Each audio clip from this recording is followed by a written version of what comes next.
Bien, pues buena tarde a todos, gracias por conectarse. Si les parece, vamos a comenzar con la plática que tenemos el día de hoy en esta serie de charlas que tendremos en esta semana. Me voy a permitir compartir una lámina que ustedes van a poder observar para poder presentar al primer expositor que el día de hoy está con nosotros. El ingeniero Enrique de León es ingeniero civil por la Universidad Rafael Landívar de Guatemala, Máster en Business Administration por la Universidad AFIT de Colombia, eh, AFIT de Colombia, especialista en ingeniería estructural y anteriormente director de ingeniería civil y vicedecano de la Facultad de Ingeniería de la Universidad Rafael Landívar, miembro y vocal de la Junta Directiva de la Asociación Guatemalteca de Ingeniería Estructural y Sísmica, por sus siglas AGIES, delegado por Guatemala en la Brigada de Reconocimiento de Daños de la Sociedad Mexicana de Ingeniería Sísmica, diseñador estructural senior, director de múltiples proyectos de infraestructura y generación de energía, catedrático de diseño estructural con 13 años de experiencia, ponente de normativas de diseño estructural en Guatemala y miembro del Consejo Nacional de Normalización. También es asesor de capítulos locales del American Concrete Institute y de Engineers Without Borders USA en Guatemala. Ingeniero Enrique, pues sea bienvenido a este taller que se ha denominado Introducción al uso de sistemas de protección sísmica en Guatemala, y pues un saludo a los colegas que se han conectado el día de hoy. Muchas gracias, estimado ingeniero Martínez. Gracias a quienes están uniéndose. Pues sin más que decir, en realidad les comparto pues que con mucho entusiasmo hemos encontrado a través de Dampo Systems la oportunidad de empezar a hablar en Guatemala de la implementación de sistemas de protección sísmica.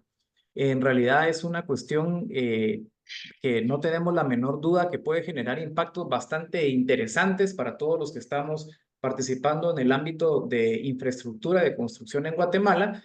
Y sin más que decir, voy a compartir mi pantalla para, eh, para poder pues ampliar acerca de lo que a continuación pues que queremos transmitirles, ¿no? A través de este conjunto de sesiones, como antes lo decía, que en realidad no termina en lo que hablaremos hoy, sino que en realidad pues lo que hoy se quiere presentar es el contexto bajo el cual se están presentando esta serie de charlas, ¿no? Primero, pues es compartirles el cronograma que tenemos para la semana. En realidad hay temas de interés para distintos profesionales que podrán estar interesados.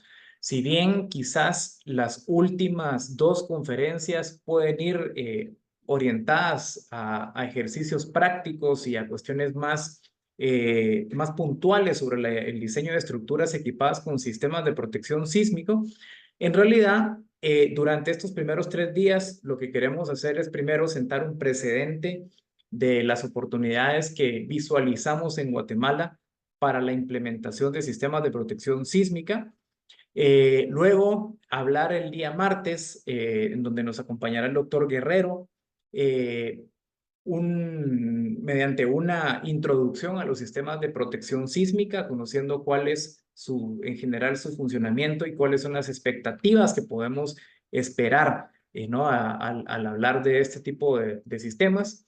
También tenemos el miércoles una participación por parte del ingeniero Fernando Cueto, en donde hablaremos cuestiones relacionadas de la resiliencia a la viabilidad económica, que es una cuestión sumamente importante, ¿no? Y quizás por lo primero que podríamos considerar que estamos hablando de una tecnología o de sistemas que no podrían aplicarse a Guatemala. Y me parece aquí en especial hacer un énfasis en que la cercanía con México y el interés de hablar de este tema a la par de una empresa mexicana es en sí lo que creemos que agrega un valor significativo a lo que vamos a mostrar, ¿no? Que lejos de pensar que podríamos o que tenemos que buscar algunos dispositivos que puedan venir de Europa o que puedan venir de otro lado, tenemos una excelente oportunidad para traer a Guatemala sistemas de protección por medio terrestre incluso, de un país a otro mediante una comunicación bastante ágil, bastante pronta, ¿no? Yo creo que aquí viene uno de los valores más importantes de hablar de una empresa mexicana, ¿no? Que podría acercarnos pues a este mundo, ¿no? Entonces, en particular, lo que yo voy a hablar esta tarde es de la aplicación de sistemas de protección sísmica en Guatemala e introducción a lo que vamos a hablar durante el resto de días que aquí nos tendrán, ¿no?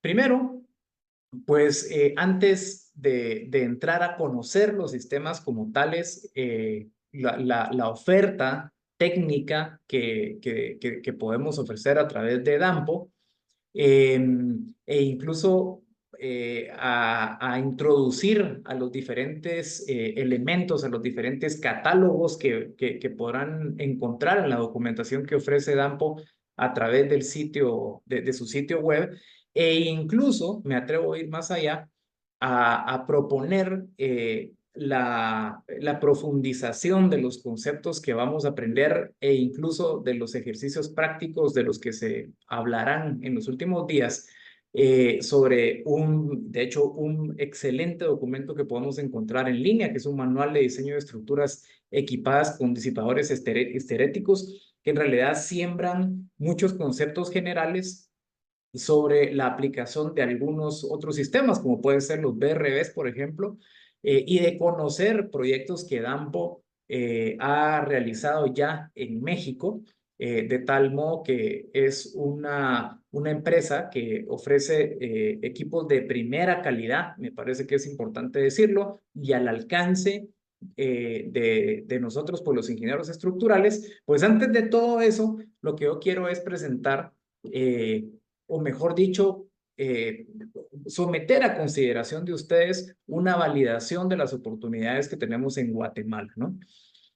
Entonces, para empezar, quiero compartir con ustedes alguna información que me parece importantísima porque, pues tal como lo decía el ingeniero al momento de introducirme, tuve la oportunidad de estar en Turquía el año pasado y aprender algunas cuestiones bastante importantes o algunas lecciones bastante importantes sobre lo que ocurrió, ¿no? Y sobre principalmente cuáles fueron las cuestiones alrededor de un daño tan masivo y tan significativo que se pudo apreciar en los edificios de este país, ¿no?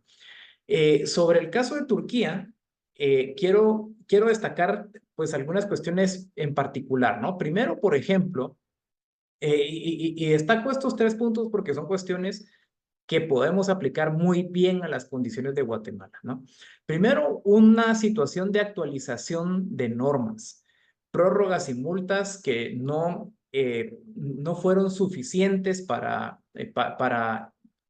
motivar, digámoslo así, a aquellos propietarios de edificios o a las mismas municipalidades, a los mismos reguladores, a mantener las estructuras en condiciones de cumplimiento normativo, ¿no? Eso es una cuestión que la vivimos, creo yo, en muchas partes del mundo, ¿no? Las normas no se están actualizando al mismo tiempo y también algunos edificios que habrán sido proyectados tiempo atrás están fuera de las normas vigentes y no existe ninguna razón o ningún motivo, ya pueda ser por cuestiones regulatorias, que se pongan al día, ¿no? En cuanto a normas o a cumplimiento normativo se refiere. Luego, deficiencias sistemáticas en procesos constructivos y control de calidad de materiales, en donde quizás ahí en Guatemala pues sí tenemos algunas mejores prácticas, podríamos decir, respecto a lo que se pudo ver en Turquía. Y luego que los terremotos ocurrieron en sitios no esperados, y eso sí es una cuestión que quizás nos pueda sonar familiar, ¿no? a pesar de que el tiempo que transcurrió entre los últimos terremotos importantes en Turquía, en esa zona, estábamos hablando de más de 100 años, pues en Guatemala sí tenemos una condición en donde habrán pasado 50 años del último terremoto importante que tuvimos, y parece ser pues que ya nos hemos conformado con que no va a pasar mucho más de lo que conocemos, ¿no? Y eso es una cuestión que también agarra desprevenidos a los edificios y en general pues a la sociedad, ¿verdad? Entonces, ¿cuál fue el saldo de los terremotos que vimos de los terremotos que ocurrieron en Turquía? Aquí hay una cuestión importantísima y para ello vean la gráfica que tenemos aquí, ¿no? Vemos en este eje un conjunto pues de caracterizaciones, edificios colapsados, edificios que deben ser demolidos, edificios con daño severo, edificios con daño moderado y con daño leve, ¿no? Y vemos en el eje horizontal, pues las ciudades que estuvieron más afectadas o que fueron más afectadas por los sismos. Pongámonos a pensar de que en el eje vertical tenemos en el extremo superior un orden de 120,000 edificios. Aquí estamos hablando de número de edificios, imagínense ustedes, 120,000 edificios. Y si nos ponemos a pensar, pues los edificios colapsados, aquí podríamos decir, bueno, pues pareciera que no fueron tantos, ¿verdad? Pero si ponemos cada una de estas barras una sobre otra, podríamos llegar a definir o a estimar la cantidad de edificios que de acuerdo a esta fuente colapsaron por los terremotos de Turquía, ¿no? Y si ponemos cada una de estas barras unas sobre otras en la línea de los edificios de colapso, pues nos vamos a dar cuenta que fácilmente estamos llegando a un número bastante mayor del que inicialmente intuíamos, ¿no? E igualmente, si tomamos los edificios que deben ser demolidos, podríamos ver que se trata de un número importante. Pero imagínense ustedes que si tomamos los edificios con daño severo, que es toda esta línea que vemos por aquí, y colocamos cada una de esas barras una sobre otra, y vamos a De aquí. estar hablando de una cantidad de edificios con daño severo por encima de los 100,000. Imagínense ustedes qué puede hacer una sociedad con una cantidad con un número, con una cuantía de 100,000 edificios con daño severo, ¿no? Es una cosa compleja, ¿no? Una cosa compleja de manejar. Y de hecho aquí es donde empiezo a arrojar algunas luces de las conclusiones que yo personalmente me llevo, ¿no? Que esto no es una cuestión propiamente de ingeniería estructural, sino que es una cuestión de interés social, ¿no? De interés nacional, el resguardo de los edificios que tenemos a la hora de un terremoto. Así es que importante también, como les decía, aquí tenemos de una fuente de la Sociedad Mexicana de Ingeniería Sísmica, vemos una lista de los últimos terremotos ocurridos en Turquía. Y si comparamos la latitud y la longitud de cada uno de estos terremotos, que de hecho fueron eventos significativos, si se dan cuenta, no estamos hablando de 7.5, de 7, 7.1 grados, claramente en esta lista todos encima de los 7 grados, pues todos estos eventos se encuentran lejos o al menos pues no son próximos a las zonas que nosotros fuimos a visitar y de las zonas donde ocurrieron estos terremotos.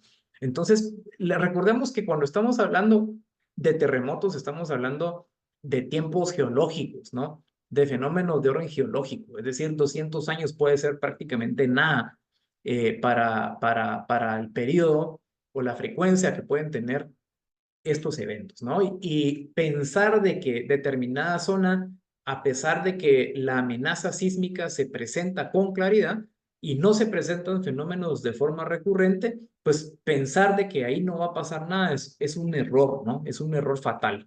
Y eso es justamente, pues, lo que en algunas ocasiones creo que olvidamos en Guatemala, ¿no?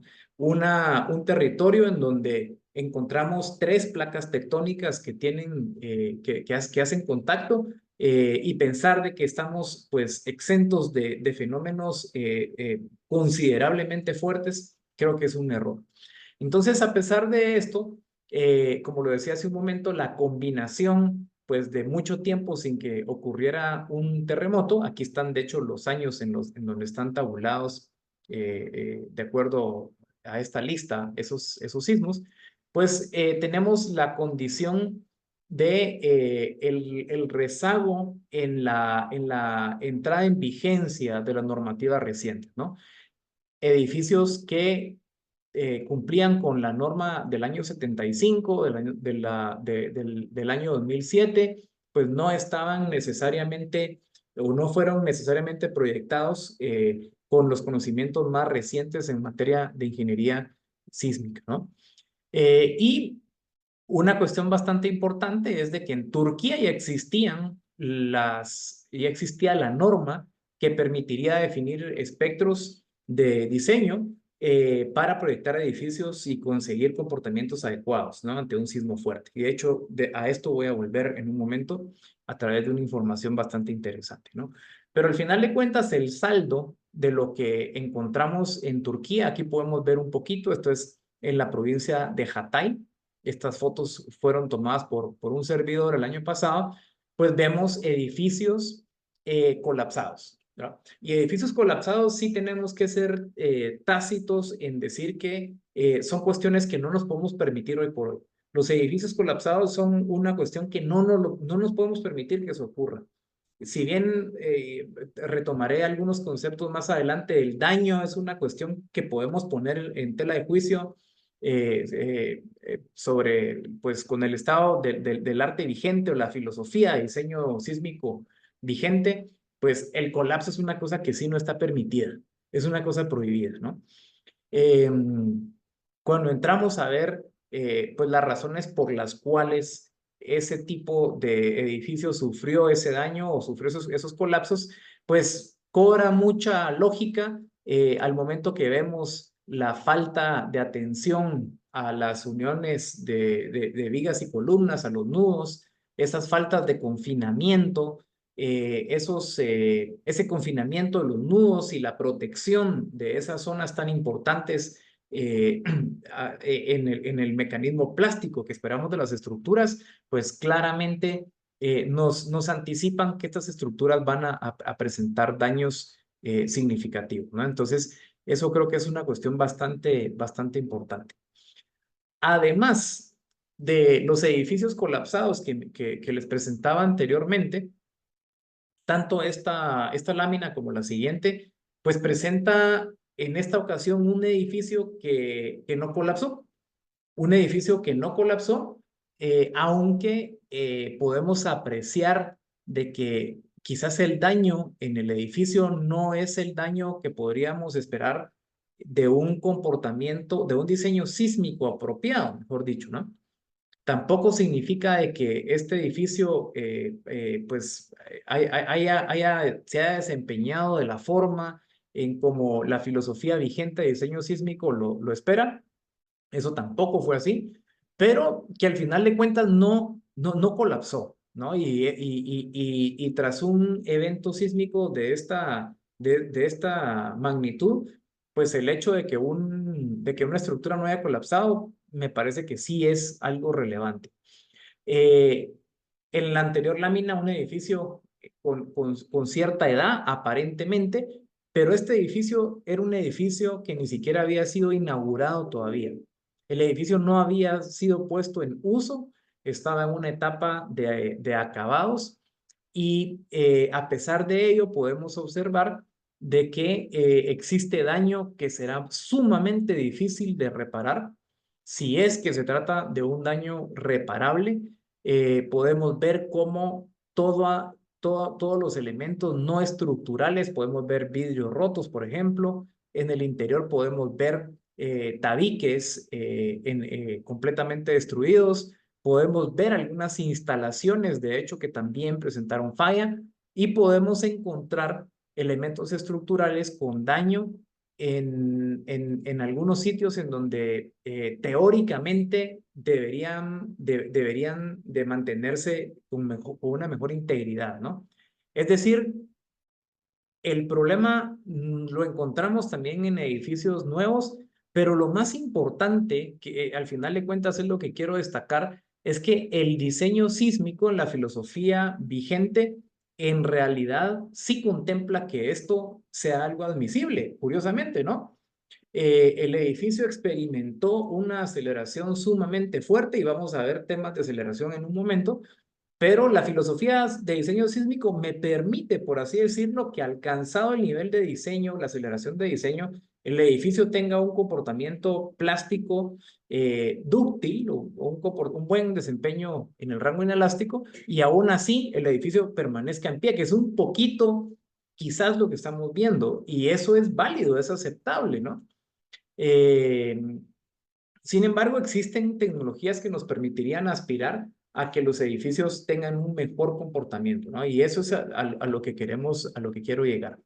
Miren estas dos gráficas, me parecen cuestiones súper interesantes y de hecho pondré algunos ejemplos de Latinoamérica en un momento, pero vemos en línea roja para la norma de Turquía del año 75, el espectro que tenemos aquí es un espectro de diseño para estructuras dúctiles de concreto reforzado, aquí lo podemos ver, para un determinado tipo de suelo. Vemos en color verde, vemos el gráfico de el mismo espectro, pero para el caso de la norma del año 2007, y vemos en color azul la traza el espectro de diseño para la norma del 2018, turca. Y aquí estamos encontrando una gráfica similar, ¿no? Solo que estamos viendo aquí cuestiones eh, para otros sistemas estructurales, ¿no? Pero importante, los tres para estructuras de alta utilidad. A ver, una cuestión importante es que conforme las normas se han ido actualizando, y eso también ha ocurrido en Guatemala, generalmente las demandas sísmicas no suelen ir, pues no suelen disminuir, sino que pasa lo contrario. Generalmente, conforme las normas se van actualizando, las aceleraciones de diseño suelen ser más exigentes.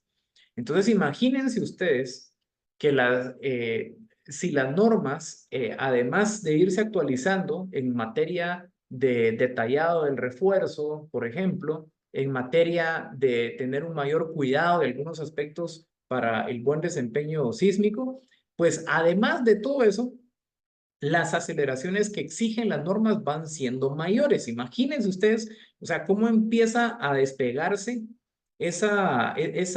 o cómo se hace más grande cada vez esa brecha en donde una estructura antigua debe aspirar a cumplir con las normas vigentes. O sea, hay muchos factores que vuelven cada vez más distante esa separación, ¿no? Y de hecho, este paper me parece que es bastante interesante.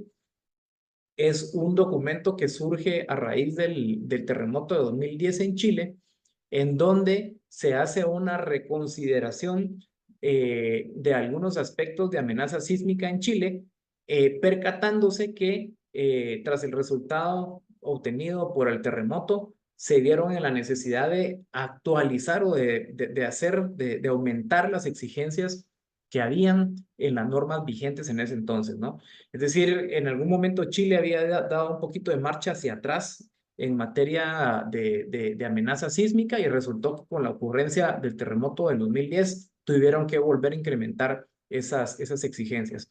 Y pues Chile tiene la característica de que los sismos han sido más recurrentes y eso les permite irse acomodando o ir reaccionando mejor, ¿no? A lo que se va presentando en el mercado. Pero en Guatemala no tenemos esa situación, no estamos seguros. Afortunadamente, pues solo sismos de muy baja intensidad se han presentado, pero no tenemos una realidad documental o estadística que nos permita saber, pues, qué es o de qué orden estaríamos esperando un terremoto realmente exigente, ¿no? Hablando un poquito de la norma guatemalteca, y aquí pongo en pantalla alguna información de la NSE 3, ¿no? De la norma vigente de aplicable para Guatemala, que de hecho presenta prácticamente pues la misma filosofía vigente que hay en materia de diseño sísmico a nivel mundial, ¿no? Esto no es diferente en Guatemala que en el resto del mundo, pero sí es importante tenerlo presente.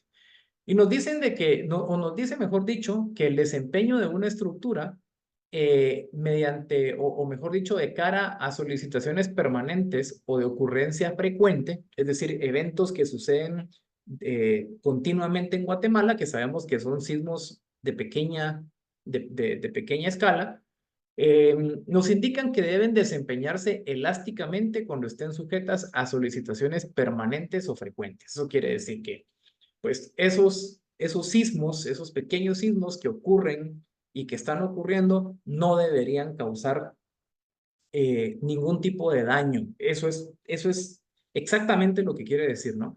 Esos sismos pequeños no deben causar ningún tipo de daño en las estructuras en Guatemala, ¿no?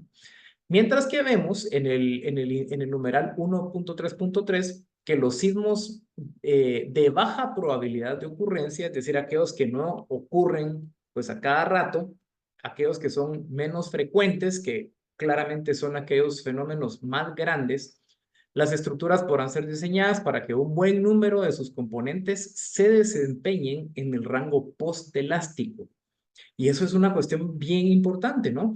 La misma norma nos está diciendo que al momento que ocurra un sismo, que no es muy frecuente,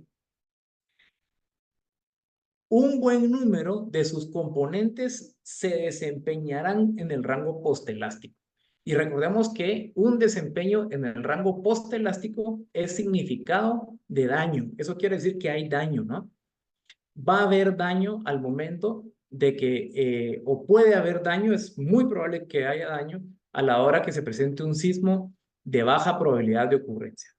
Así es que pongámonos a pensar, pues que en Guatemala en definitiva no hemos tenido un sismo con estas características en los últimos años. Eso es una cuestión bastante verídica. Quizás algunos sismos los hemos sentido un poquito fuertes, pero definitivamente no tienen ningún tipo de semejanza con las aceleraciones de diseño que la norma presenta, ¿no? Y con el tema de las aceleraciones de diseño, vuelvo a un gráfico de Turquía para también poner un ejemplo que me parece oportuno compartir. Estos son los espectros de diseño para la norma turca del año 2018 para diferentes tipos de suelo, ¿no? De acuerdo a lo que la norma ha caracterizado. Líneas continuas, vemos las curvas para diferentes tipos de suelo, repito, de la norma turca vigente para el momento del terremoto. Y vemos en líneas discontinuas los espectros de los dos sismos que ocurrieron en esta ocasión. Ahora, notemos algo importante.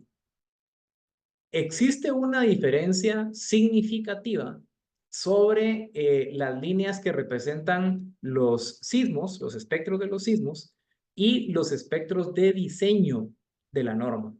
Es decir, las aceleraciones que experimentaron estos edificios fueron superiores a las que establecía o prescribió la norma para el diseño estructural.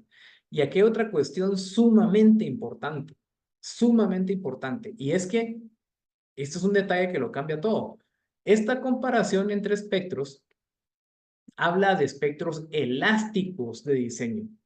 Es decir, estas líneas que vemos aquí continuas hacen referencia a espectros elásticos y la filosofía de diseño sísmico no contempla un comportamiento de un edificio en el rango elástico. Lo acabamos de leer, ¿no? Acabamos de leer aquí que se espera un desempeño en el rango postelástico. Entonces, imagínense ustedes que estas curvas, para llegar a la aceleración de diseño, se dividen entre coeficientes que en el caso de Guatemala van entre 5 y 8. Es decir, cada una de estas curvas en línea continua son entre 5 y 8 veces más pequeñas de lo que se están graficando en esta diapositiva. Es decir, la diferencia, la distancia que hay entre la aceleración que provoca el sismo y la aceleración que debe resistir o para la cual se diseña la estructura es una brecha bastante larga. Y la única forma o la única expectativa que puede tener una estructura de sobrevivir a estas aceleraciones es mediante un adecuado comportamiento en el rango postelástico. Así es que o aquí entramos a hablar cuestiones de diseño sísmico o en realidad es imposible aspirar a que una estructura se comporte bien, ¿no? O que una estructura persista o permanezca en pie a la hora de un terremoto. Otras cuestiones importantísimas que debemos de tomar en cuenta y tener en mente antes de hablar de sistemas de protección sísmica, pues es que pues las normas también, y sobre todo cuando hablamos de arquitectura, nos castigan por tener algunos elementos en particular irregulares, ¿no? Ya sabemos que las irregularidades en planta y en elevación son especialmente castigadoras en el diseño sísmico. En la norma local, en la norma de Guatemala, lo vemos en la tabla 1.9-1, irregularidades en elevación. Y sabemos de que cuando queremos que el edificio pues, tenga determinada arquitectura o que tenga determinada configuración que justamente haga que el diseño caiga entre estas categorías, el edificio de entrada va a ser más costoso, ¿no? Y va a ser más costoso porque mejor dicho, la norma me obliga a aplicar un factor ρ que puede ir entre 1 y 1.3. Y supongamos que en el peor de los casos, este 1.3 me va a obligar de que no diseñe con la aceleración que he identificado, con las fuerzas que he identificado, sino con 1.3 veces esas fuerzas, imagínense. Es decir, cualquier edificio con este tipo de irregularidades o con este tipo de características, lo tengo que diseñar con 1.3 veces las fuerzas que originalmente he estipulado. De entrada estamos hablando que el diseño sísmico es castigador en el costo de la estructura cuando queremos lograr determinadas características, como lo decía hace un momento, a nivel de irregularidades, ¿no? Tanto geométricas y especialmente por cuestiones de rigidez. Y también, antes de entrar de hablar de sistemas de protección sísmica y otros temas afines, también hace falta recordar de que las normas, en el caso, nuevamente, la norma guatemalteca, en la sección 4.3.3, que nos presenta las derivas últimas tolerables, recordémonos que la deriva es prácticamente el desplazamiento relativo en un nivel, ¿no? Entre la parte inferior y la parte superior. En México lo conocen como distorsiones, distorsión de piso. Encontramos que pues las derivas últimas que la norma nos permite aceptar es dependiendo, eso sí, del tipo de edificación. Edificaciones de concreto, de acero pueden tener algunas diferentes y de hecho esto es importantísimo, me parece. Edificaciones NS 7.4, esta primera línea hace referencia a estructuras de mampostería. Por eso es de que es un poquito más castigador, si se dan cuenta. El límite es 0.007, es decir, un 0.7%, ¿no? Mientras que las edificaciones de otras categorías están alrededor de 0.01, ¿sí? Que es un 1% o un 2%, ¿no? Edificaciones en general. Pero aquí hay una cuestión importantísima. Quizás un criterio bastante consensuado en diferentes literaturas es que el daño no estructural, o mejor dicho, el control del daño no estructural, se controla, y valga la redundancia, con derivas alrededor del 0.5%.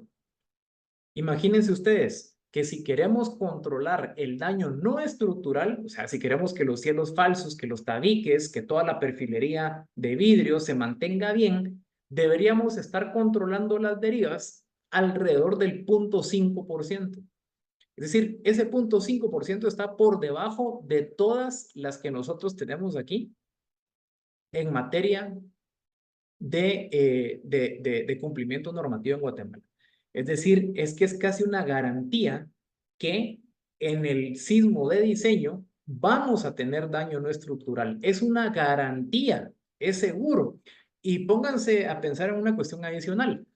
Si estamos hablando de un edificio que esté clasificado aquí como edificaciones en general, por ejemplo, en donde estemos teniendo una deriva máxima admisible de 0.02, es decir, de un 2%, ¿sí? Si nosotros combinamos o utilizamos muros de mampostería como parte del sistema de cerramiento de ese edificio, sabemos de que la norma de mampostería o para la mampostería, mejor dicho, nos dice que no sobrepasemos el 0.7% y nosotros vamos a llegar hasta el 2%. Es decir, la mampostería combinada con cualquier otro sistema, si no está debidamente tratada y controlada y no tenemos suficiente espacio para que la mampostería pues no entre en el mismo régimen de deformaciones que el resto de la estructura, vamos a tener un desastre, ¿no? Un tiradero tremendo de elementos de mampostería. Entonces, estas cuestiones, a lo que yo quiero llegar es a que pongamos sobre la mesa y visualicemos que las normas están empeñadas en definir la supervivencia de los edificios, pero no más que eso, ¿sí? No más que eso, es decir, no nos va a alcanzar, no va a ser suficiente lograr una integridad de los diferentes elementos que conforman el edificio solamente con las normas actuales. ¿Qué tenemos en Guatemala? Así como hablaba hace un momento de las normas turcas, pues en Guatemala, ¿cuál ha sido el desarrollo histórico de las normas? Pues antes del año 1973 no teníamos código de diseño.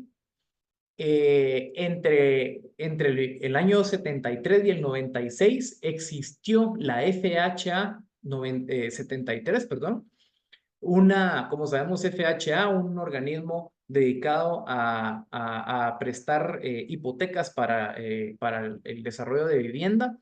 Pues si bien no fueron normas propiamente definidas como tales, definía algunas cuestiones y sobre todo presentó una guía empírica de diseño, ¿no? Y mientras que en el año del 96 al 2010 se basó en las normas recomendadas de AGIES, que aquí, importantísimo, son normas o son cuestiones recomendadas, pero fue hasta el año 2010 en adelante que se utilizan las normas de AGIES en su versión 2010 y 2018. Entonces, ¿qué es lo que está pasando acá?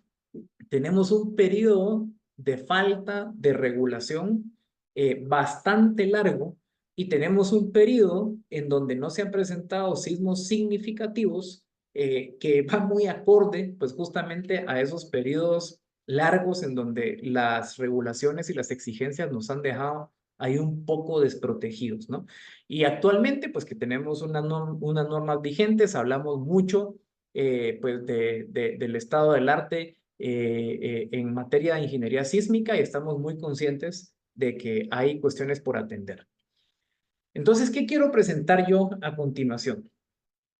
Imagínense ustedes que, pues, sí existe un poquito de información referente digámoslo así, a los efectos que podría tener un tentativo sismo en Guatemala, un sismo no inventado ni mucho menos, sino un sismo basado en los estudios de amenaza para Guatemala. Y esto se aterriza en un documento del cual quiero presentar algunos resultados que conjugan un apoyo o un esfuerzo de USAID con Miyamoto para el programa Prepare, ¿no? De preparación para reducir el impacto social y económico de los terremotos. Antes de entrar a presentarles algunos resultados de esta investigación tan importante y que de hecho creo que se habla muy poco en Guatemala acerca de ello, pues quiero presentar, por ejemplo, un edificio típico que tenemos. Imagínense ustedes, este es el Hospital de Pediatría del Instituto Guatemalteco de Seguridad Social en la zona 9 de la ciudad de Guatemala, construido en el año 1968. O sea, es un edificio de 55 años que tenemos aquí en la ciudad de Guatemala. un edificio prestando servicios médicos, de atención médica, es una obra, como nosotros la conocemos en ingeniería estructural, es una obra esencial, ¿verdad? Los guatemaltecos necesitamos que ese edificio al momento de un terremoto permanezca en operación, y en Guatemala no existen esfuerzos para poder identificar, número uno, estos edificios tan vulnerables, y segundo, para poder entrar a realizar acciones pues para subsanar esas deficiencias que todos conocemos que ahí están, ¿no? Aquí solo dejo un ejemplo, pero imagínense ustedes que vino Miyamoto a través de este estudio y lo que hizo es que delimitó un área de estudio, un área urbana en Guatemala, y de hecho también ocupa, si nos damos cuenta, un pequeño espacio del municipio de Misco, pero en realidad ocupó pues en su mayoría espacio a la ciudad de Guatemala, el municipio de la ciudad de Guatemala, y identificó 45.200 edificaciones dentro de ese espacio de estudio. Identificó alrededor de 13.098.000 metros cuadrados de área construida, con una cantidad de ocupantes diurnos de 262.200 y nocturnos de 180.800, ¿no? Recordémonos que en la ciudad de Guatemala ocurre una cuestión particular importante, y es que la cantidad de personas que visitan la ciudad de Guatemala, visitan la ciudad, perdón, diariamente por cuestiones de trabajo y otros motivos, es la misma cantidad de personas que viven en la ciudad de Guatemala. Es decir, este número que está aquí me parece que aún es bastante benevolente con nosotros, de acuerdo a cifras de la ciudad de Guatemala, pero la ciudad de Guatemala en un periodo normal, en un día normal, prácticamente duplica a las personas que habitan o que son ciudadanos, ¿no? Residentes del municipio de Ciudad de Guatemala. Entonces, imagínense que lo primero, identificar esa área de estudio, identificar pues esa área, y luego algo interesante que hace este estudio es identificar las tipologías de las edificaciones representativas de esa área de estudio, ¿no? Es decir, además de la caracterización de la información que anteriormente vimos, se presentan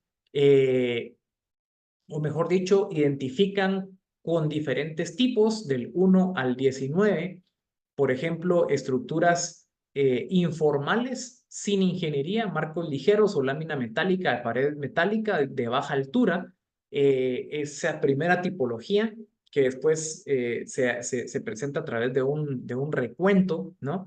Pero incluso imagínense ustedes que se encuentran entre esas tipologías dentro de la ciudad de Guatemala, estructuras de bajareque y de adobe. Pueden creer, existen en la ciudad de Guatemala todavía estructuras de adobe y de bajareque.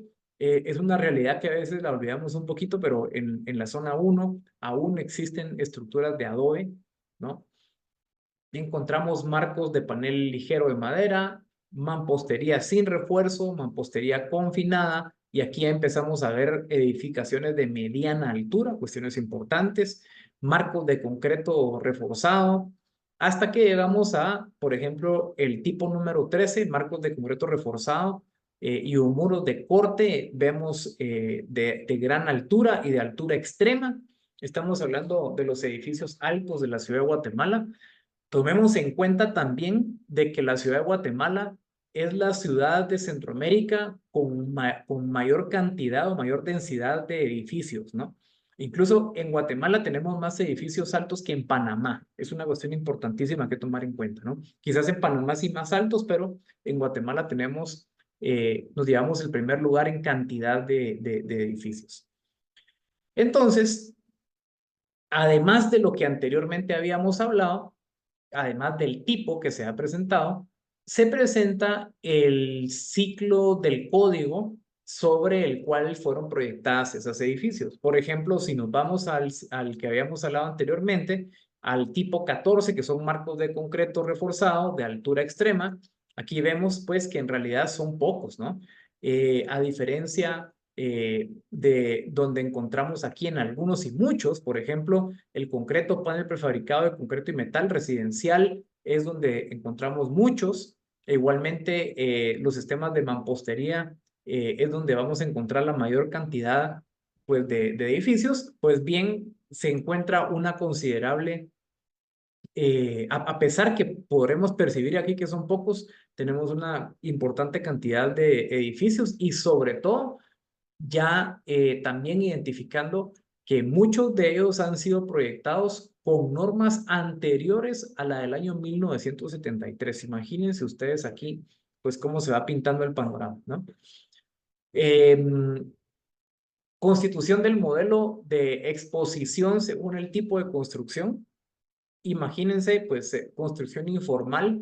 Estamos hablando alrededor de 214 edificaciones dentro del área de estudio, que corresponde a 22.700 metros cuadrados de construcción. Pero si nos vamos aquí a los números grandes, por ejemplo, mampostería sin reforzar, ¿ok? Mampostería sin reforzar, imagínense, estamos hablando, y esta es de mediana altura. En la ciudad de Guatemala tenemos mampostería sin reforzar de mediana altura alrededor de 30.559. O sea, para hablar de órdenes de magnitud, estamos hablando alrededor de 30.000 estructuras. Imagínense, 30.000 estructuras que corresponden a más o menos 7,5 millones de metros cuadrados de construcción. Es decir, el escenario parece estar ahí claramente propuesto, ¿no? El escenario parece estar ahí a la mano para un terremoto que por lo que vamos viendo tiene un potencial de causar daños bastante importantes en Guatemala, ¿no?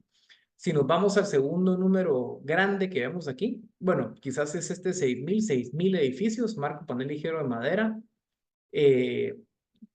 Aquí no cabe la menor duda que estamos hablando de construcción relativamente informal, pero si nos vamos a ver por acá, mampostería confinada de media altura, tenemos 4.500, más o menos 4.500 edificaciones que nos ponen en el orden de 1 millón, o hablemos números redondos, 2 millones de metros cuadrados de construcción. Es decir, para hablar quizás de números más precisos,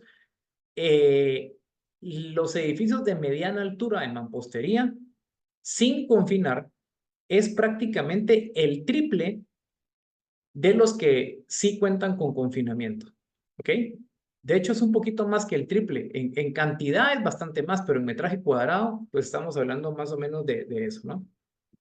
Entonces aquí empezamos a percatarnos de que la oportunidad, o mejor dicho, lo estoy planteando como una oportunidad, ¿no? Pero la vulnerabilidad de los edificios en Guatemala es una cuestión que debemos de atender, ¿no? Que debemos atender con responsabilidad. ¿Qué es lo que el programa Prepare pronostica de acuerdo a este estudio?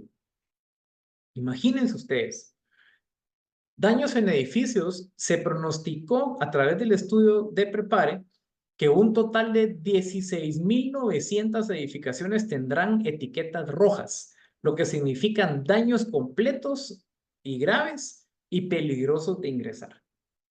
16.900 edificaciones. Pónganse a pensar en esa cantidad, ¿no? de edificaciones y aquí me parece importante regresar a modo de recordatorio de que el área de estudio que se está tomando en cuenta para presentar esta información es solamente lo que está delineado o limitado por el contorno morado que vemos aquí.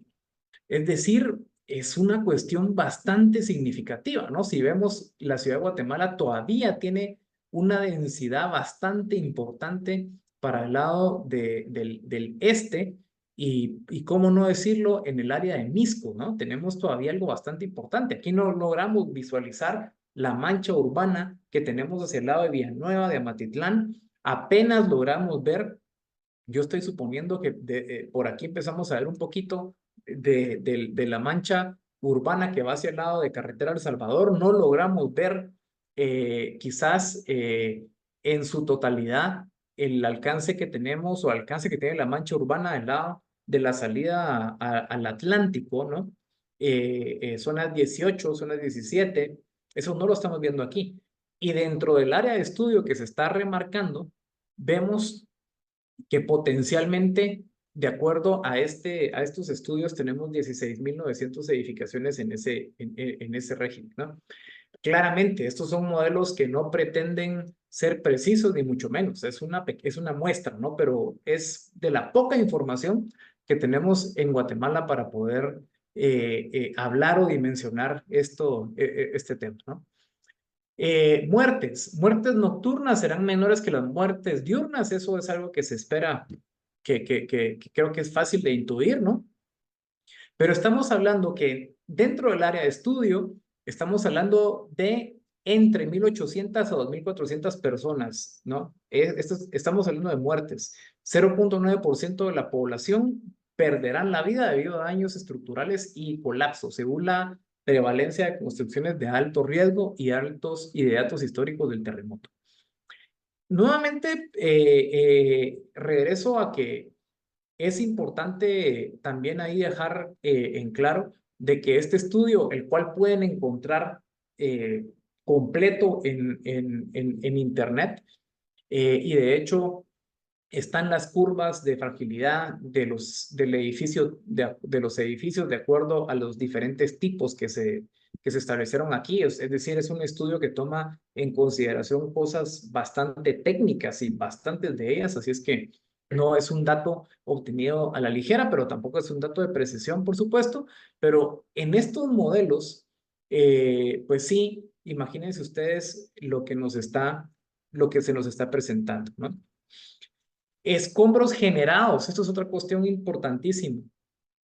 Se estima un total de 3.700.000 metros cúbicos de escombros. Esto, como lo indica el mismo informe de Prepare, provocará el cierre de calles y su eliminación es costosa en recursos económicos y en tiempo. Un plan de manejo de escombros debe ser parte de la planificación de la respuesta. Imagínense ustedes cuánto puede ser el esfuerzo que se va a requerir para movilizar 3.700.000 metros cúbicos de escombros. Esto es una cosa tremenda, ¿no? Y a nivel de desplazamientos, se estima que 115.000 personas, alrededor del 44% de la población diurna, necesitarán refugio.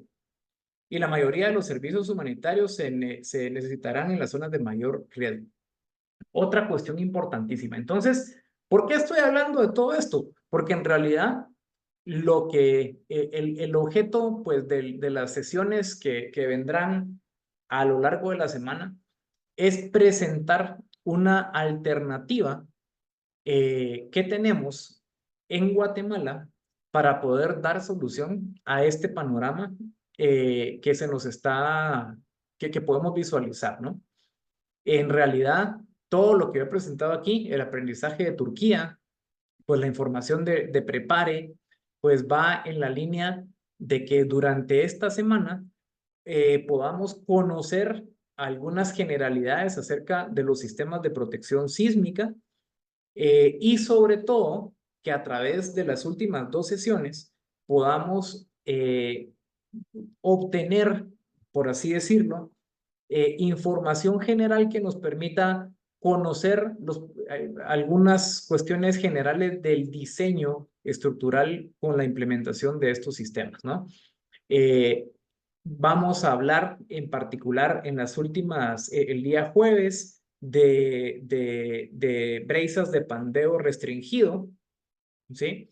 Que es uno de los sistemas que encontramos, y en la sesión del viernes del diseño de estructuras con aislamiento, con aislador sísmico, con aisladores sísmicos, tal como lo vemos aquí en la agenda, que vemos en pantalla, ¿no?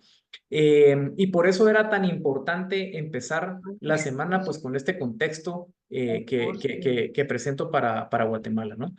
Entonces, antes de acabar, quiero compartirles pues estas conclusiones que para mí son importantes.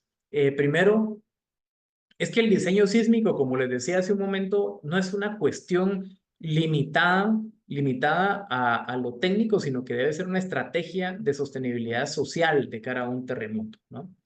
Estamos muy acostumbrados a poder hablar en nuestro país y en nuestro contexto de que pues mucho tiene que ver aquí los ingenieros solemos hablar muchísimo, pero esta es una cuestión que tiene que conocerse y que tiene que empezarse a entender también en la línea de autoridades, en la línea de proyectistas, en la línea de arquitectos, de desarrollo inmobiliario, porque no es una cuestión que pueda ser de interés solamente de los ingenieros civiles, ¿no? Creo que nos quedamos muy cortos al momento de que somos solo los ingenieros civiles los que nos ocupamos de comprender y conocer de esto. Luego, estoy convencido de que Guatemala presenta oportunidades para resolver esas problemáticas que tenemos en materia de vulnerabilidad sísmica a través de los sistemas de protección. Que es una gran oportunidad la que tenemos en Guatemala y es pues materia de lo que vamos a ir conociendo a lo largo de esta semana, el poder comprender un poco más e identificar esas oportunidades, ¿no?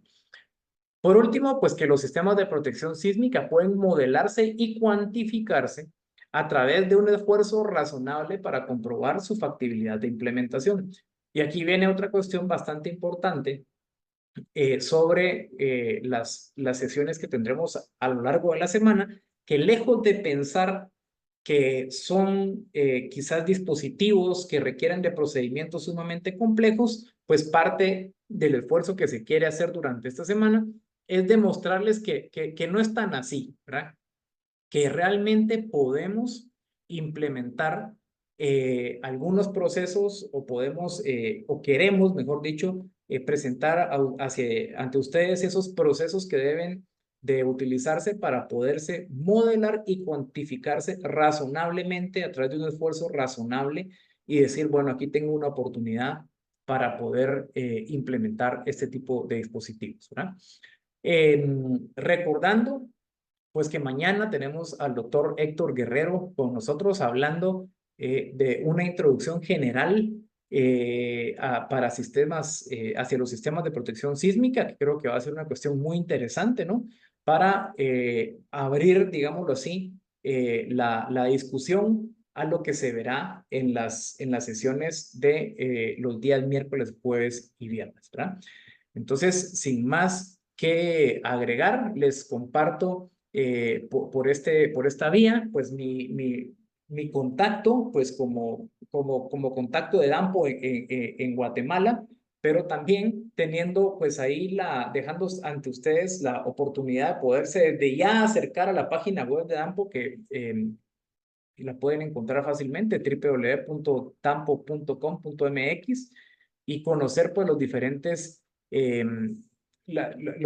sistemas y la experiencia, los proyectos en los que Dampo ha participado anteriormente, ¿verdad? Así es que yo con eso estoy terminando y no sé si hay alguna duda que alguien podría plantear. Juan, lo dejo ya ahí a tu control. Claro que sí, pues muchas gracias, ingeniero Enrique, por esta presentación y pues abrimos el espacio para preguntas y respuestas. Nos gustaría escuchar a los colegas si no hubiera alguna pregunta, con algún comentario de qué expectativas tienen de este taller que el ingeniero Enrique de León ha tenido a bien promover en Guatemala. Con todo gusto damos un espacio para que abran su micrófono o hagan alguna pregunta en el chat. O como le hacemos aquí en México, cuando no sucede así, yo voy uno por uno y les voy preguntando qué les ha parecido esta primera intervención. Entonces, sí me gustaría escucharlos primero a ustedes y si no, yo haré ahí alguna selección al azar de algunos asistentes para que nos den sus comentarios.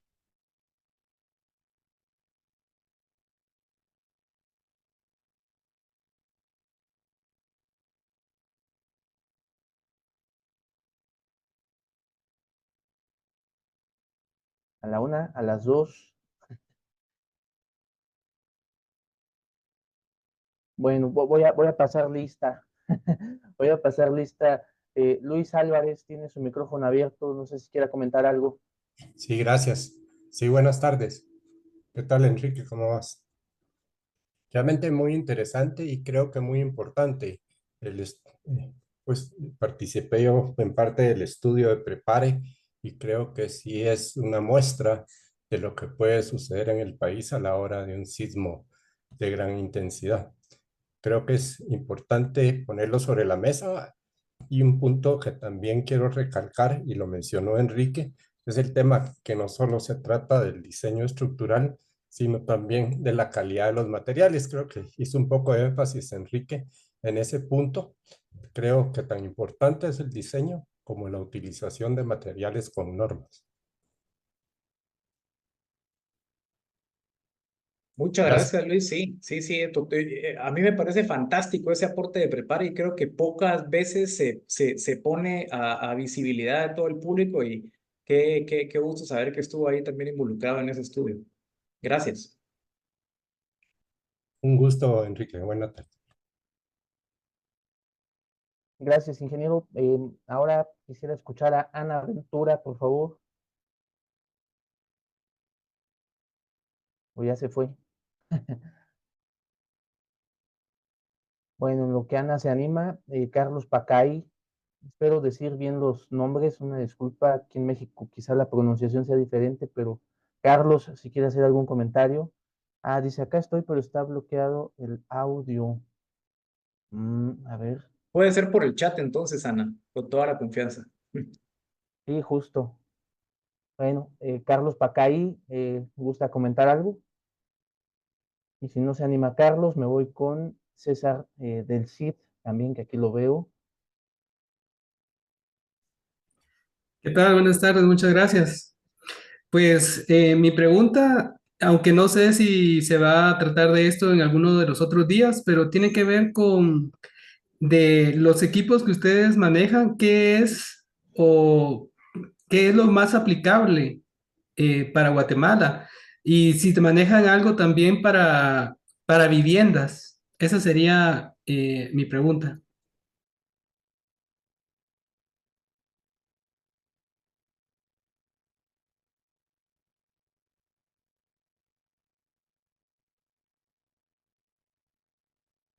Ok, respondo yo. Sí, adelante. Sí, súper. Pues vean, yo creo que aquí en Guatemala, para empezar, aún hay unos cuantos edificios contados con la mano con aislamiento sísmico. Todavía está esa falta de conocimiento y está, también hace poco tuve la oportunidad de hablar con un grupo de desarrolladores inmobiliarios y con ellos existía la cosa de que sí, solo los únicos dos que han hecho proyectos no quieren compartir sus costos y sus números. Entonces, como que existe esa distancia entre querer compartir información también y promover los sistemas como tal. Entonces, en Guatemala quizás hemos hablado poco de estos temas y en su mayoría pensamos que solo el aislamiento sísmico está, ¿no? Pero en realidad, yo encuentro dos dispositivos que pueden ser bastante interesantes para proyectos en Guatemala.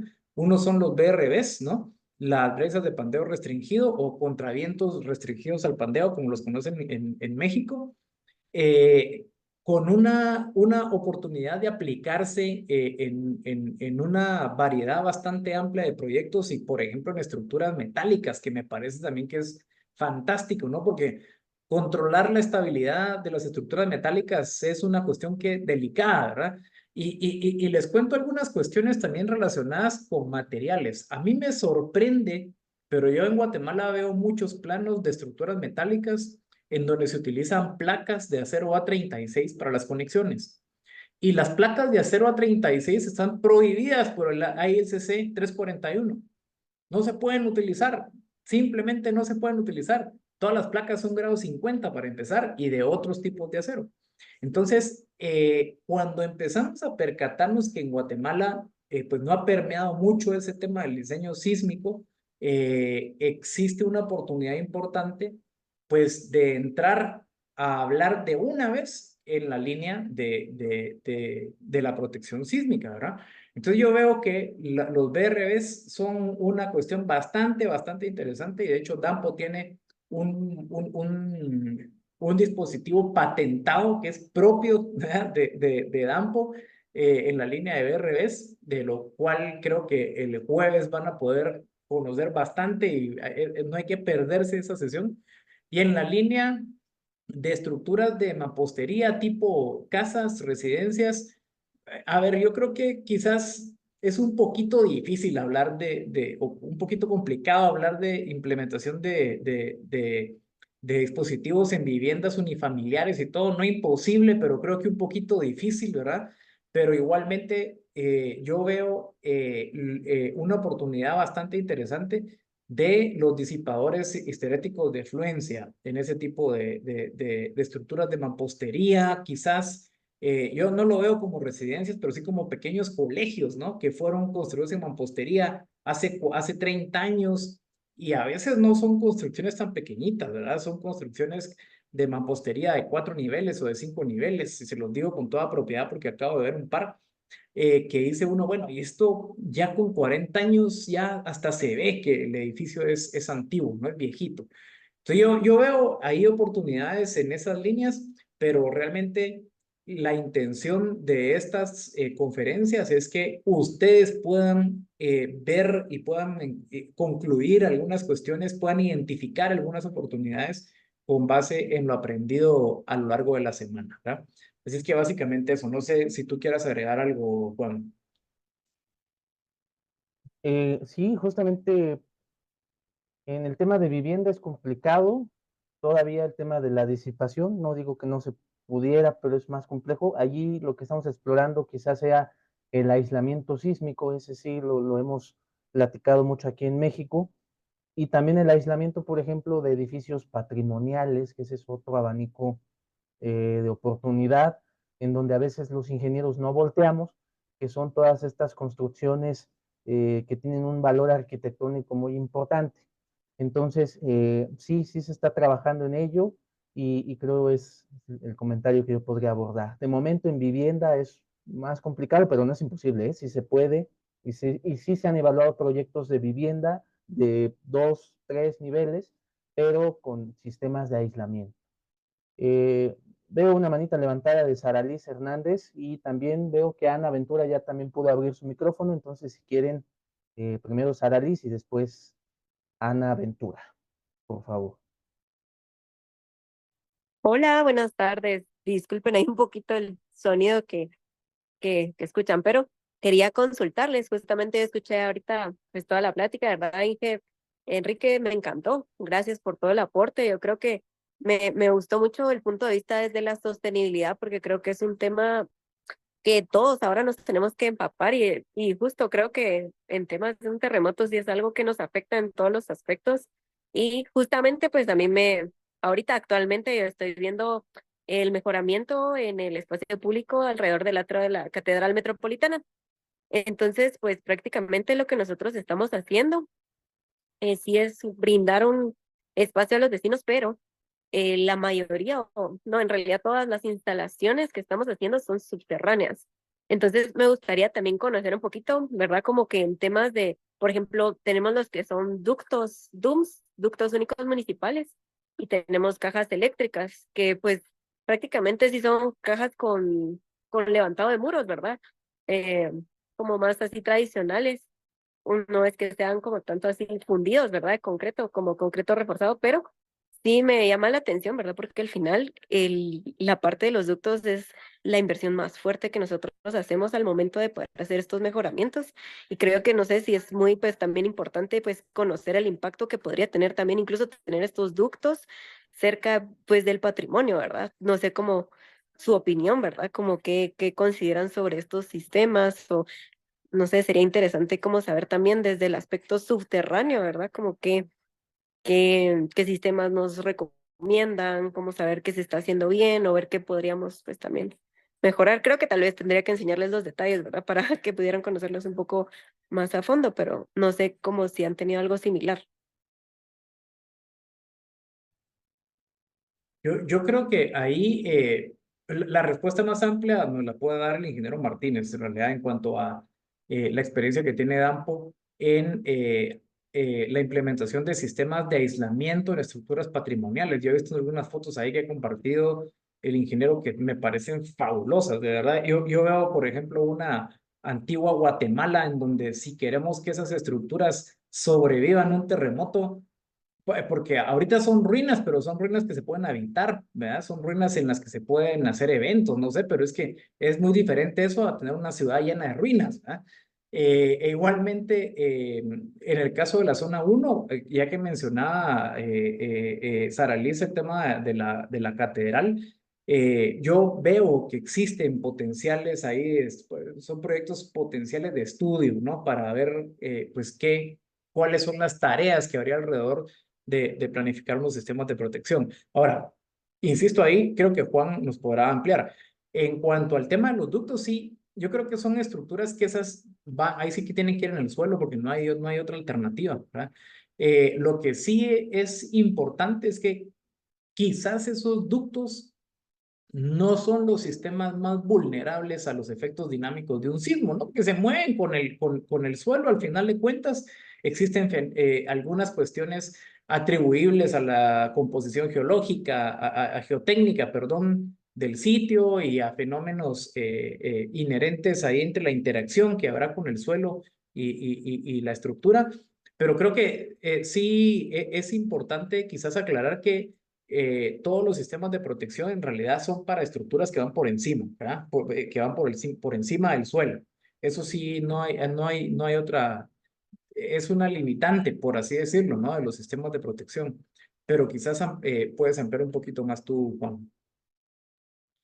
Sí, miren, yo no me quisiera adelantar al tema de aislamiento. Allí el ingeniero Valentín Jiménez les va a mostrar muchos detalles al respecto de ese tema, pero para no evitar, o más bien para que no parezca que no damos respuesta, en México, o cuando menos lo que hemos hecho aquí en la Ciudad de México, sí es estudiar este tipo de proyectos que tienen que ver con iglesias, que tienen que ver con edificios muy importantes o edificios catalogados, porque justamente es una manera de poder proteger la inversión, más bien el patrimonio histórico de un país y que, bueno, si se cae o algo, por ejemplo, en Antigua Guatemala, pues el hecho que se caiga alguna iglesia o alguna de estas estructuras que para ustedes son muy importantes, pues generaría un costo, a lo mejor no económico, pero sí desde el punto de vista social, ¿no? Entonces, creo yo que sí debemos orientar la mirada hacia esos edificios patrimoniales. En el tema de tuberías,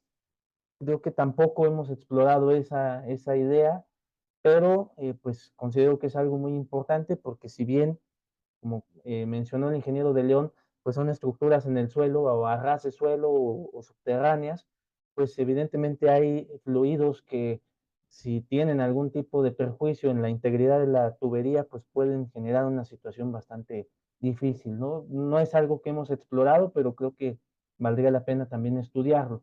Y en el caso de los puentes, la pregunta de César del CID, estamos evaluando proyectos en México con esta idea de poder someter a las estructuras del tipo puente a la integración básicamente de aisladores de base. En ese sentido, ahí sí, bueno, no podríamos colocar un disipador en un puente. Bueno, sí se puede, pero tendríamos que estudiarlo bastante adecuadamente. Pero un aislador, sí, o sea, en México ya hay casos de aisladores del tipo de caucho o de goma, así le decimos acá, en donde pues tienen este caucho y a su vez tienen unas láminas de acero que les ayudan a tener mayor capacidad de deformación, pero en el caso de los aisladores que van a ver el día viernes, ya algunos de ellos los estamos estudiando para que sean aplicados en estas estructuras. Ese sería mi comentario y ahora sí, Ana tiene su micrófono abierto, pues adelante con su participación.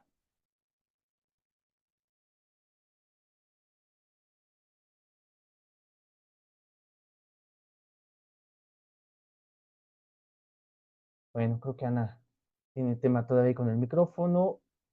Carlos, si gusta participar, nada más hace ratito puso like, pero no sé si quiera participar. Y si no, nos vamos con Iván Ovalle, por favor, si quiere comentar algo.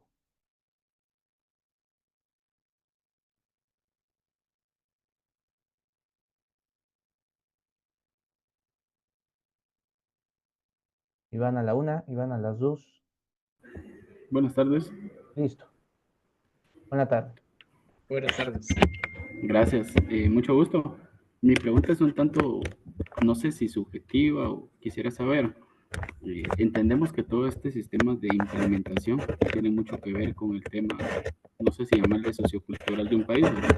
Todo el avance y digamos la implementación pues juega papel importante, por ejemplo, en todas las edificaciones con el tema de ahorros económicos y todo, pero ¿cuál es la proyección que ustedes ven, digamos, hacia la implementación de estos sistemas a corto plazo?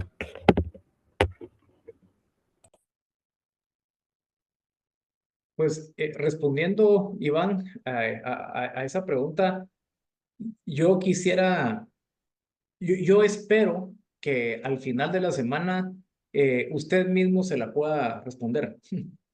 Porque en realidad el espíritu de empezar con esta introducción, esta sesión introductoria, para luego hablar en las últimas de detalles en la línea de diseño de estructuras equipadas con diferentes dispositivos, pues le quede claro, ¿verdad? De qué es posible y en dónde podemos encontrar oportunidades en Guatemala. En realidad, esa es la esencia y ese es también el interés de Dampo a través de, pues no hacer solamente una conferencia y hablar de todo en una hora, sino más bien presentar los antecedentes, las oportunidades y dedicar mejor dicho, una sesión completa a cada una de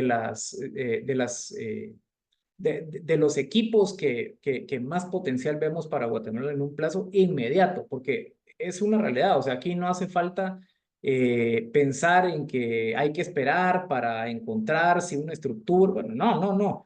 La idea es que a través de lo que se da en la semana, pues un ingeniero estructural pueda realizar un modelo de comprobación, digámoslo así, a nivel de factibilidad sobre la implementación de los sistemas y con ello, pues poder presentar un costo de los equipos y ya, instalarlos. Esa es un poquito la dinámica y el interés, ¿verdad? Así es que, nuevamente repito, es una pregunta que va a poder desarrollar a lo largo de estas sesiones. Muchas Bien, gracias. y yo para abonar, pues lo invitaría a la plática del miércoles 22, pero adelantándome un poquitito, algunas de las ventajas de estos sistemas son el ahorro en la cimentación en casos de proyectos de rehabilitación, los tiempos de ejecución, porque los tiempos siempre generan costo en cualquier proyecto, entre otros más que ya estarán platicando.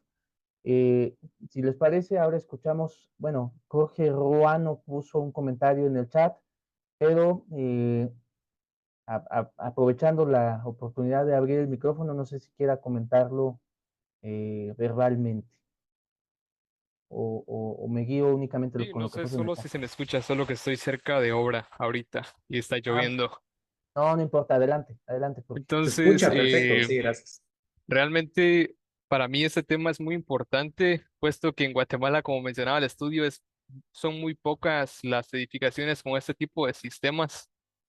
Eh, yo pude estar en la construcción de algunos lugares, por ejemplo, puedo mencionar los templos mormones.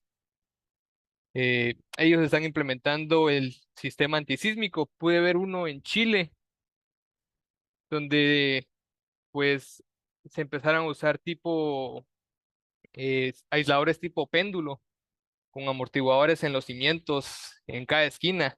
Y realmente sería increíble ver que en Guatemala pues se pudiera traer todo este tipo para, como mencionaba en el comentario que envié, por lo menos en un 70% de las edificaciones.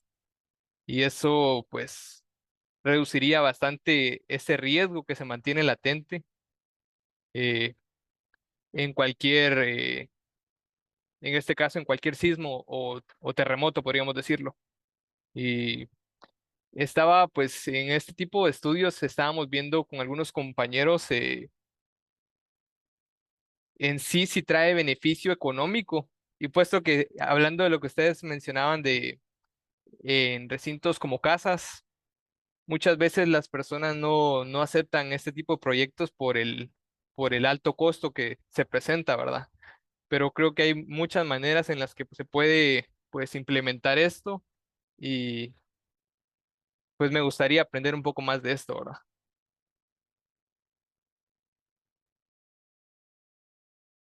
Sí, claro, pues por supuesto, gracias por el comentario y sí, leyendo justamente el chat, pues es la premisa, ¿no? Que no únicamente en México, sino en los países hermanos, pues se puedan utilizar estos sistemas. Hemos notado mucho interés en ellos, en poderlos estudiar. La idea es que al final de esta sesión, pues más que un tema comercial, ustedes se lleven el interés en conocer estos dispositivos, que los empiecen a estudiar, que los empiecen a modelar, que eso también es importante, y que en un futuro muy próximo, pues los empiecen a instalar, ¿no? Creo que es muy interesante y no sé si el ingeniero Enrique quiera comentar algo también sobre esto.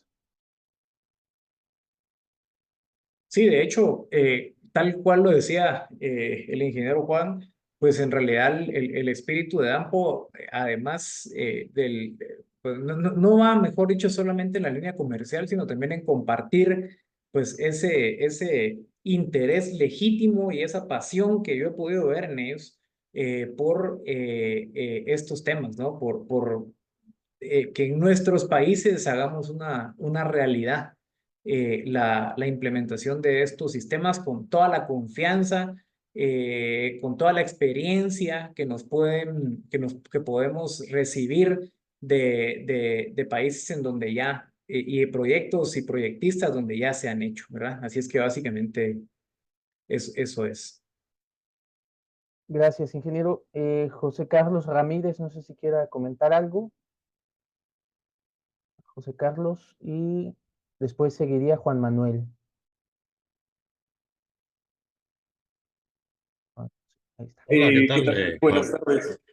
Ay, perdón, no sé si interrumpí a alguien ahí. Ah, no, no, ahí está. Listo. Listo. Buenas tardes. No, pues la verdad es que por mi parte creo que por el momento no hay dudas. La verdad es que me pareció muy interesante muchas de las cosas que nos compartió el ingeniero de León.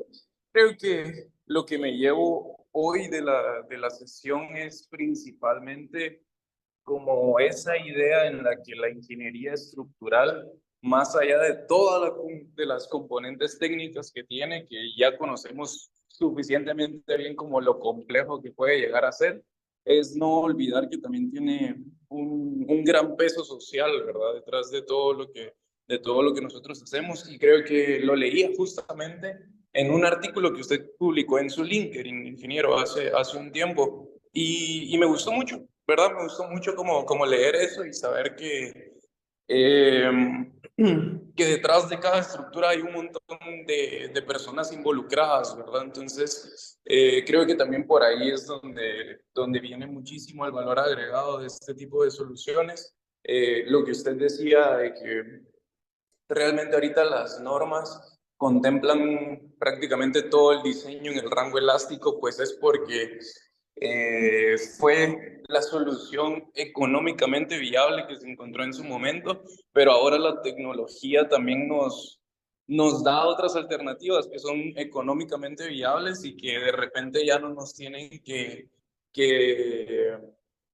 como que llevar todo el peso a la parte postelástica, ¿cierto? Que como usted bien lo decía, eso simplemente representa ya daño. Entonces, pues sí, la verdad es que muy interesante.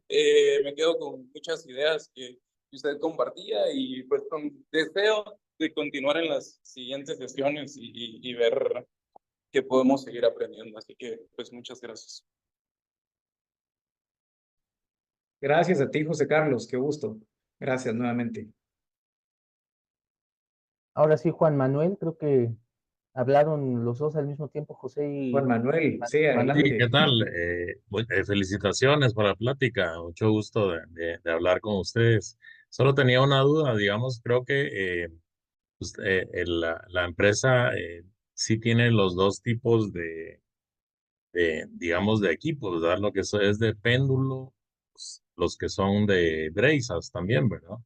Entonces, si, digamos, quería ver, bueno, creo que se va a ver un poco lo económico después, ¿verdad? Pero si se empieza un edificio de cero, digamos, es más económico un sistema de péndulo que uno de Breiza o cómo, bueno, o si se va a ver ya después en alguna plática, me imagino.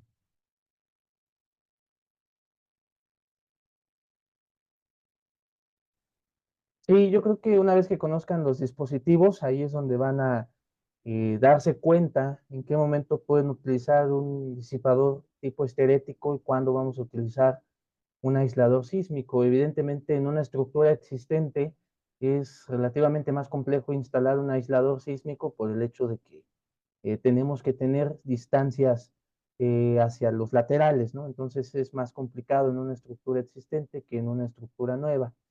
El disipador sísmico, ese se aplica desde la obra nueva y en edificios existentes, en algunos que necesitemos ayudarle a brindarle mayor rigidez lateral a alguna estructura, es relativamente, insisto, más sencillo, pero insisto, ambos se van a aplicar, ambos los van a ver y en algunos casos, bueno, se pueden mezclar, bueno, aquí ya estoy adelantando mucho, se pueden mezclar dispositivos histeréticos con dispositivos viscosos, entonces se puede hacer ahí una mezcla bastante interesante, pero lo van a ver en las sesiones de esta semana. No sé si ahora tengo a Oscar Rodas y a Santos Cortés, serían los dos últimos colegas que pueden participar. No sé si quieran Gracias, hacerlo. Juan. Te agradezco mucho ahí, pues, este tipo de capacitaciones. Más que todo, pues, incentivarla de forma profesional a los detalladores, ¿va? Yo soy casi que de las personas algo críticas, pero aquí en Guatemala quisiera saber qué inversionista va a ser el primero que pueda optar a pagar este tipo de sistemas, ¿va? Aunque sé que el usuario final, que no es el inversionista, y como lo han dicho, es los que habitan la edificación, van a ser los criticadores de, ya sea de estructuras como estas tan, yo no lo llamo modernas, sino que son las actuales, ¿no? Y que vayan a dar la sensación de seguridad, confianza o garantizar una tranquilidad, ¿no? Pero sí lo veo, a veces lo asimilo como un carro y a veces los carros, ningún carro venía automático, incluso eran mucho más caros y ahora se ha vuelto al revés, ¿va? Ahora el automático es mucho más seguro, uno puede controlar más el carro y el usuario va mucho más cómodo, ¿va? Entonces, creo yo que esos sistemas son los que nosotros concientizamos a los clientes que lo opten, ¿va? Para mejorar su calidad ante un sismo, ¿va? Pero te agradezco y siempre voy a estar siempre interesado en poder no solo diseñarlo, sino que tener una propuesta de esos sistemas. Eso sería mi comentario. Gracias. Gracias, Quique, por tu charla. No, ¿de qué? Gracias, ingeniero. Y ahora sí, yo creo que esa pregunta la responde el ingeniero Enrique. ¿De quién se atreverá a instalar? No, pues lo que tenemos que, yo lo que tengo claro es de que tenemos que convencerlos, porque es difícil que pueda haber detrás de un inversionista pues todo el conocimiento para poder aterrizar esto en una propuesta a nivel de, aunque sea a nivel de factibilidad económica, ¿verdad? Entonces, lo que vemos nosotros es que si hacemos que sea que si encontramos que sea posible para nuestros ingenieros presentar una propuesta de que aquí lo podemos hacer, esta es la oportunidad, el inversionista creo que lo va a asimilar mejor, ¿verdad? Y ahí es de donde viene un poquito la intención de las conferencias de esta semana. Y hay una cuestión que yo también me voy a anticipar un poquito ahí para emocionarlos, ¿verdad? A lo que vamos a ver en estos días, y es que entre la oferta técnica de Dampo encontramos un catálogo con algunos dispositivos. Es decir, podemos y vamos a compartir información a lo largo de la semana de productos ya prediseñados, digámoslo así, por parte de Danpo. Y esos dispositivos o esos modelos también vienen acompañados de la información para que los puedan modelar en un tentativo proyecto de ITABS, por ejemplo. Entonces, no es que cada vez que encontremos la oportunidad de plantear un dispositivo tengamos que realizar un estudio para ver qué características tiene que tener, ni no, sino que ya Danpo tiene algunos modelos, no se limita claramente solo a esos modelos, pero ya hay algunos modelos con los que se podrían hacer intentos, ¿verdad? De ver cuál es el comportamiento del edificio con ese modelo, obtener un precio de los sistemas para ese modelo en específico y a partir de ahí volver la conversación con un desarrollador mucho más fluida, ¿verdad? Y eso es lo que creemos que va a abrir las puertas a que puedan implementarse en una oportunidad no muy lejana, ¿verdad? Así es que por eso es tan importante todas las demás sesiones que vienen en los siguientes días. Gracias, ingeniero. Y bueno, le había comentado a Santos Cortés si quería participar, pero comenta que entró un poquito tarde, pero pues bueno, ojalá haya disfrutado esta primera intervención y como ya mencionó el ingeniero Enrique, pues aquí, como ustedes pueden ver, ahí está la página con mucha información. De hecho, hay un curso, hay un video que está ya pregrabado en YouTube donde les dan todas las herramientas para quienes deseen acercarse un poco más al tema del modelado numérico. Pueden ir siguiendo esa serie de videos. La intención también es de que pues estas sesiones están quedando grabadas y en algún momento también se puedan colocar en la plataforma o en la página web para que otros colegas puedan volver a repetir esta sesión que se ha impartido el día de hoy. Pues no sé si hay algún otro comentario adicional, ingeniero Enrique, que quisiera hacer usted, y si no, pues cerraríamos esta primera sesión. Gracias. No, yo creo que sí, cerraríamos y más que nada decirles que esta semana y esto apenas comienza. Así es que los invitamos mañana a acompañarnos nuevamente. E igualmente, la invitación sigue abierta, aunque el link es privado, pero si pues a través de mi correo electrónico desean compartirle o compartirme el contacto de alguien más si quisiera acompañarnos en las siguientes sesiones, es más que bienvenido. Así es que nuevamente gracias también, ingeniero Juan, por acompañarnos esta tarde y nos seguimos viendo, ¿no? Sí, pues claro que sí. Yo los acompaño de hoy al miércoles, cuando menos aquí de espectador estaré ayudando a quizá responder algunas preguntas que pudieran surgir durante las sesiones de mis compañeros, el doctor Héctor Guerrero y el ingeniero Fernando Cueto Jiménez. Y pues ingeniero Enrique, pues nada más agradecerle a nombre de la empresa Danpo Systems desde México, con la gran representación que ahora tiene a través suyo en Guatemala por esta tarea de difundir el conocimiento con los colegas guatemaltecos. Pues si les parece, son las 7:10. Bueno, sí, es la misma hora allá en Guatemala, entonces son las 7:10. Terminamos esta sesión y nos vemos el día de mañana. Excelente. Gracias a todos. Muy buena noche. Hasta mañana.